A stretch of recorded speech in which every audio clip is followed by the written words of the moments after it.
The woman in the red dress. The woman in the red dress is a fucking distraction. I'm very grateful to be able to see what the woman in the red dress is.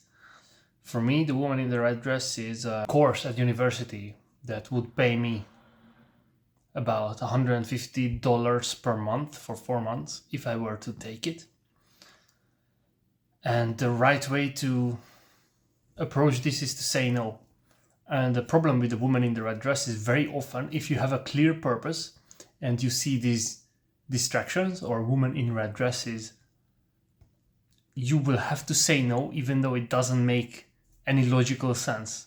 You will have to say no because of the belief that you hold. Because if you say yes, you will shatter your own beliefs and you will not be able to achieve what you want. So there you go. That's what you gotta do. You have to say no. And the same is true for NoFap. How the woman in the red dress presents itself in NoFap is very, very cunning. You see a post, a YouTube video, and you don't think about porn at all when you click on it. You don't even think about sexual stuff. But you click on it because it's a woman and because you're attracted.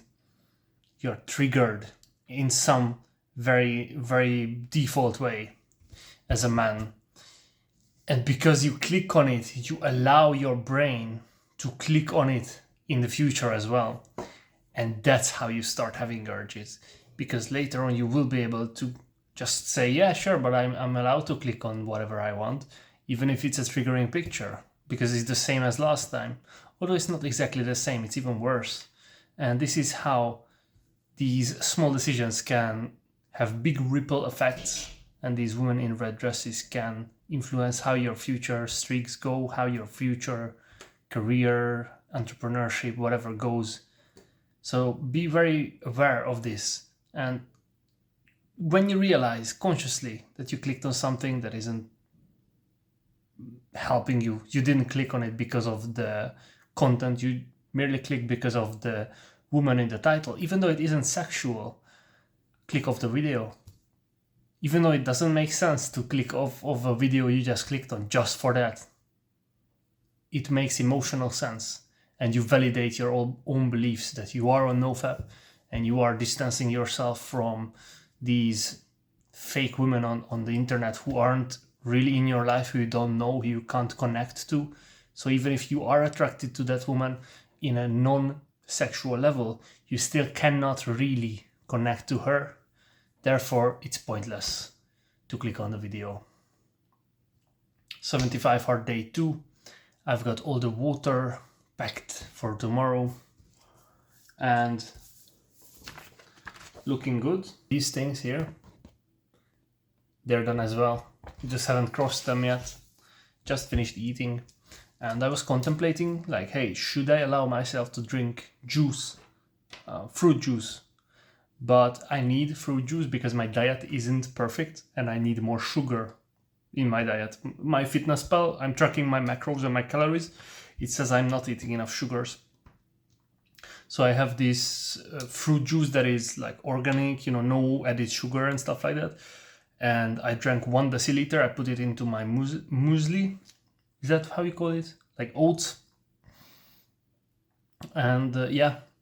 Because if I don't eat enough sugar for weeks, I will get brain fog. That's how it is. It's very unfortunate. I do have to add some sugar into my diet because my diet is extremely void of sugar. I do not like sugar, honestly. And this perhaps has caused me suffering in the past as well. But for some reason, I just really don't like the idea of eating cookies filled with sugar and cake and it's fucking sloppy juice with a fucking whatever Fanta or Coca-Cola. It's poison. I don't like it. And sugar is like very addictive. It can be just as big of an or even a bigger addiction than porn. It's almost as big as heroin. Like there are withdrawals to sugar as well. Crazy. Right. So day 2 is done for 75 hard, and so day 3 will come tomorrow. So far it has been easy, too easy. I'm very worried because it has been very, very easy. I think there are some bigger tests coming later on the challenge And if they come, I will share it with you and I will document it as I go along. These morning walks to the athletic park, they are immensely helpful. Superb. If you aren't walking every single day and you are doing the 75-hour challenge, I would encourage you to walk more because it just clears your head like nothing else ever will. Super helpful and amazing. Alright, guys, have an amazing evening. I'll see you tomorrow. I still can't run and still have to work on the knee strength. Same place, different day. Day one was a breeze, man. One thing that's like a secret, I have a 75 hard.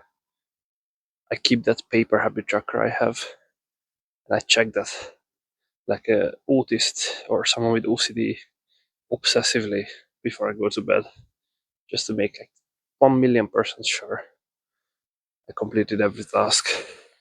That's the reason I was able to do it the last time. So I'm using the same habit tracker.